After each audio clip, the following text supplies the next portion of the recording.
hello, beautiful artisans. Welcome to Echo Art with Carmella-T. If you're new on board, we create here with all recycled textiles. We use recycled materials, recycled supplies, and we focus on repurposing, repairing, upcycling, creating as much as we can to give our earth just a little love, just a few hugs, and try to help in the way that we can and curtail putting these fabrics into the landfill. So we try to use them and create and come up with cutesy little things and artistic things to share with each other, and maybe give people ideas on things that they can sell at their art and craft fairs too.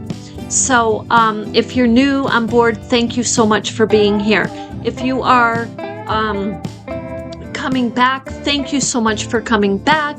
I appreciate you all so much. We are up over 1,400, 1,440, something like that subscribers. So I'm very excited and happy about that because it tells me that yes, you are interested in this type of creativity, and I believe this is the creativity of the future. So with that, we're going to get ready. I've got a few more clips to share with you. The next clip is a little bit of an update. Okay, so I wanted to update you before we start our project that I did start another channel, and it's called, well, I'm using my nickname, first of all. My name is Carmella, as you know, so I'm using Mella. So it's called Mella's Wacky Wellness. And at that channel, you will see me trying to really have a lot of fun with you, use my sense of humor a lot more because I have quite the little sense of humor going on, quite a lot, and I don't get to share it with you.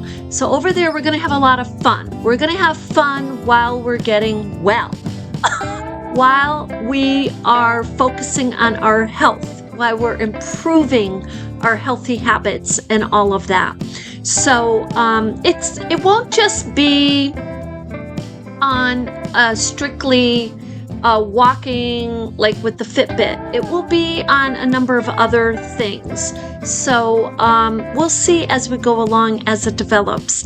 But again, I just wanted to let you know it's called Mella's Wacky Wellness, and that will be starting tomorrow. And when I hit 100 subscribers, I will go live and bring you with me on different tours and walking and different things. We'll go out there and explore our world of wellness. So with that, now the next clip, we will begin our Kiwandi inspired table runner. Hey, well, hello, my beautiful creatives. So before we begin, I just kind of want to go over a couple of things with you. Now, I pre-threaded 3 needles. Now, the needles that I use, they are large-eyed in the way that they are embroidery needles. Okay, and they're labeled embroidery needles. Now, what's the difference between the embroidery needle and the darning needle? The darning needle is most likely going to have more of a blunted tip, a needle. So this is a little sharper. This allows you to go through your fabrics easily. And it has a little bit wide eye. The darning needle might have a very wide eye, and it may be shorter. Let's see if I have one here. Typically I do, but I have them all. Yeah, look, this is a darning needle. Look how large that eye is compared to this needle. And look how wide it is compared to this needle. So this needle is an embroidery needle. So that, in my opinion, is the best to use. Now, the thread that I am using And you can use different types of thread. I'm just going to reach back here. So this thread is called lacy crochet thread. This is what I use. Now, there is sashiko thread, which is synonymous in weight to this type of thread. But the difference is the sashiko thread is, it doesn't have any, like this has some kind of a coating on it. So the sashiko thread does not. It's all cotton, and because of it, it will fall flat and it will hug the piece as you do your sashiko stitching. That is a big difference. I've worked with sashiko thread.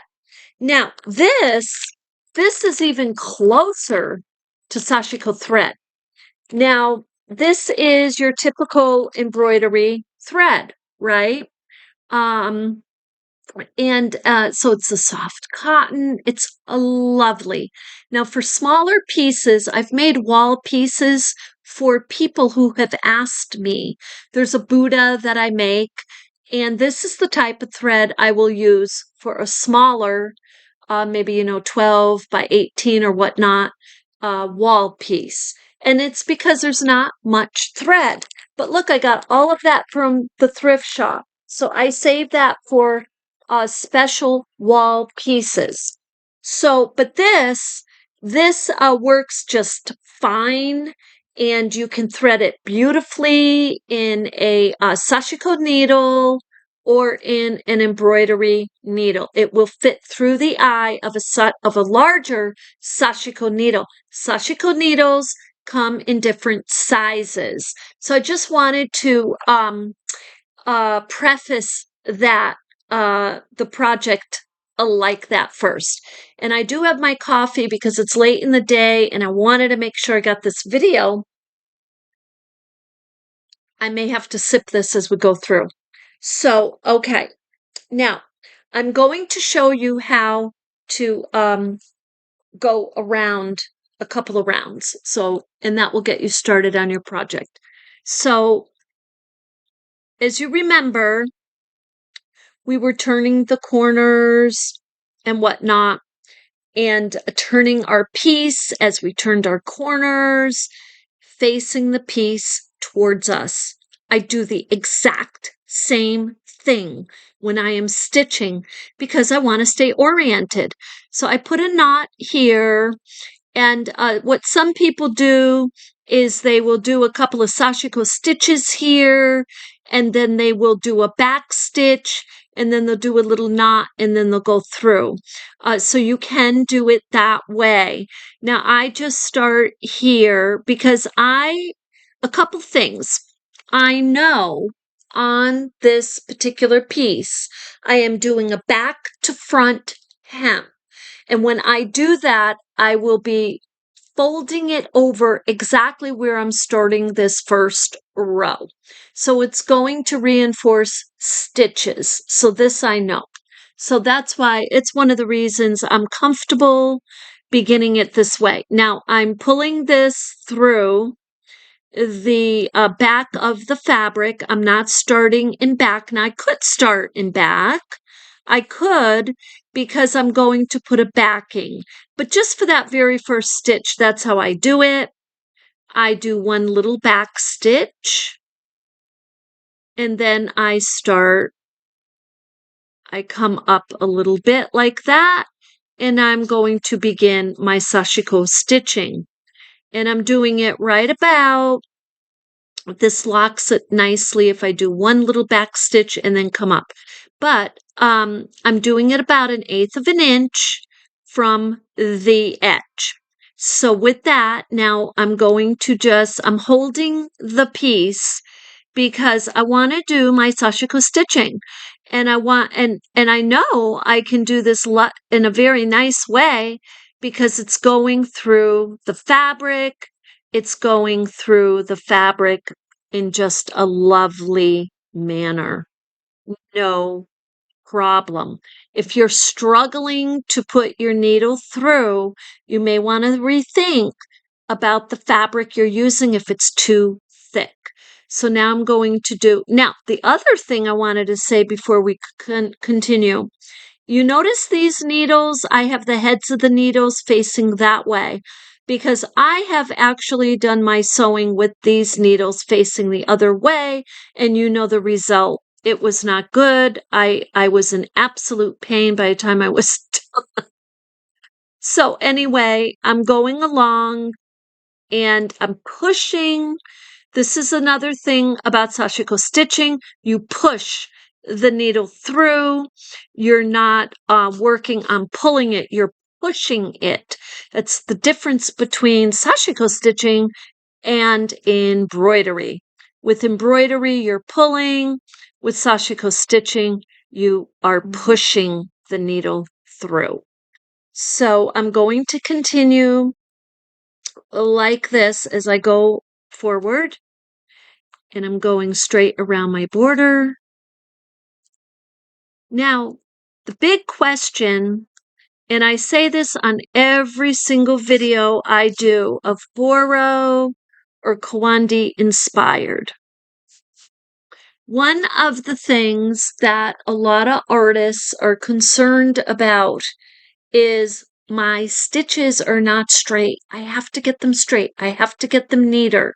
Now, I will tell you, going way back in the history of sashiko stitching, that was not a concern. The concern was repairing and mending garments so they could stay warm, so they could have blankets at night, so they could survive the winter of that could be very cruel and very cold.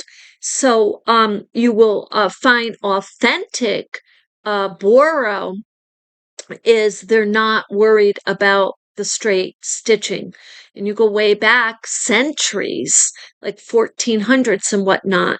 And with the Kiwandi inspired, the authentic Kiwandi, yes, they probably got absolutely perfect at it, the same with the Boro, but there are pieces and there is a style out there today contemporarily called freestyle sashiko stitching.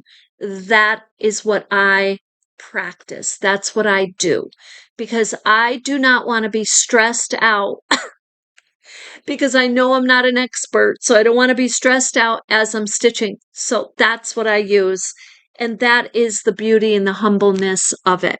So with that, I just wanted to explain because I know I will get a lot of comments.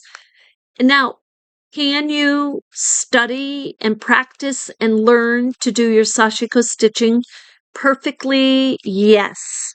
And you can do them in patterns. You can do them where they are evenly spaced, and you can use grids and different tools to do that. But I do the freestyle. I don't use the grids and the tools. Make sure you can see here. And I just enjoy it so much more like this. And I love the look. I love the look. There's even a sewing machine, a sashiko sewing machine out there that actually will sew your stitches crookedly because that's what sashiko stitching, it's an inherent earmark of sashiko stitching. That's how you know. That's one of the things you will recognize in visible or sashiko stitching is this freestyle stitching. So with that, we are going to continue to go straight around, and this is in all real time. So I don't want this to get really monotonous for you. So what we're going to do in the next clip is I'm going to continue this stitching and I'm going to put some music to it so you can enjoy and see how I stitch straight around.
everyone, so we are coming to another corner, and what we're going to do is stop about a fingernail width or about 1/8 of an inch from that corner. And we want our sewing thread or needle, I'm sorry, to be on the back side of the piece.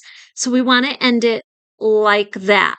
So then when we turn this piece around, we're going to turn it around towards me and straighten out these pieces.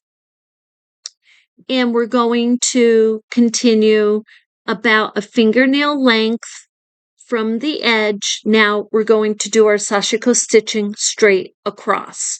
So I'm going to come up this way. And I'm going to hold this. So it's just easier for me to hold it. And we're going to stitch straight across, staying as much as we can about 1/8 of an inch from that edge. Now you can see here, I'm just going to hold this piece up. You can see your rectangle or the shape or whatever shape you have. You can see it starting to form. And this is how you do it. You're going to do this going across multiple, going around multiple times until you end up in the center. So each of these rounds, every time you do a round, it's going to be a little smaller. And that's just the way it goes. And it kind of goes kind of fast. And so what I'm going to do is finish this round, and then I'm going to show you how to start your next round. And then you'll have this, then you'll repeat like that throughout your piece. So hey everyone, so I finished the complete round of the sashiko stitching where we were going around our very first row on the edge. So I'm going to put this down with that preface. So I brought my stitches right up to close that round. And I made sure that my needle and thread were in the back, that I ended in the back. So, if you find you don't have room or something, you could do a little back stitch and just get your needle and thread in the back. So now what you want to do is maybe, use your fingernail as a measure. People do, I've seen either a fingernail or a couple of fingernail widths or sashiko stitches widths into starting your next row. So what you want to do is keep in mind that you're going to start, let's say we start a fingernail inch from the first row. So we're going to do that coming down vertically, and we're going to do that to going horizontally. So basically you're coming up like about that measure of a fingernail width, from the top and from the side. And so then you begin your stitching in your straight row. And you notice as I go along, I straighten out my fabrics as I'm going along, because I like to be mindful of my fabrics and make sure that I'm doing the best that I can do on this.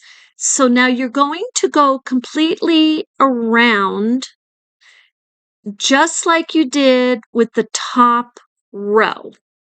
And then when you get, and every time you turn it towards you, pull a little bit after you do a few stitches and continue.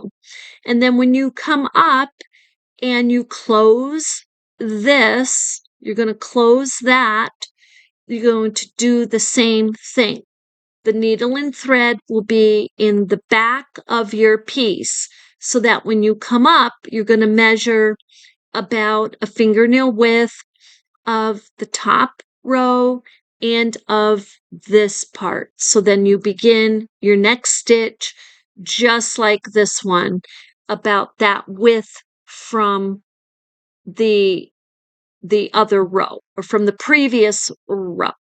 So I hope that explains it. And we're going to go around one more time with this, and then I'm going to show you again on how to do that new. Okay, everyone, we are coming up on the closure of our second round. So I want to just show you how to begin your third row. So we're going to first close our second round.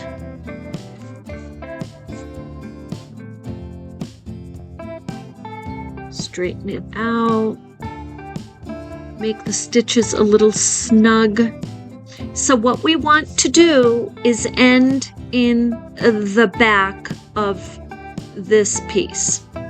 So I'm going to come up again. Okay, and I close it right here. So now I'm on the front side of it, so I'm just going to do a very simple stitch to get me toward in the back. So, and just make sure everything's good there. Okay, so you see our first round and our second round, and now we're in the back. So we're going to do the same thing. We want to measure from the top part of the stitches and from the vertical, so the horizontal and the vertical. And so then we're going to come in about a fingernail width from the top and a fingernail width from the side. So that brings us right about here.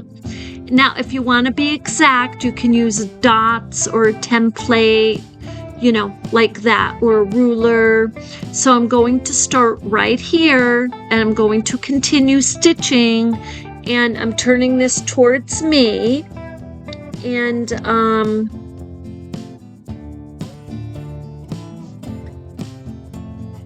then I just continue again in my straight line, going around the whole piece again. And that, now what's going to happen is as you continue, you notice your squares get smaller and smaller as you go in towards the center. So I hope that helps, and let me know where you're at if you have any specific questions. I am going to continue stitching this over the next day. So today's Wednesday. I'll probably come back Friday, and I may do a little machine stitching on it. I'm not sure, but I'll let you know. I will show you the finished piece on Friday. So with that, you have a beautiful day.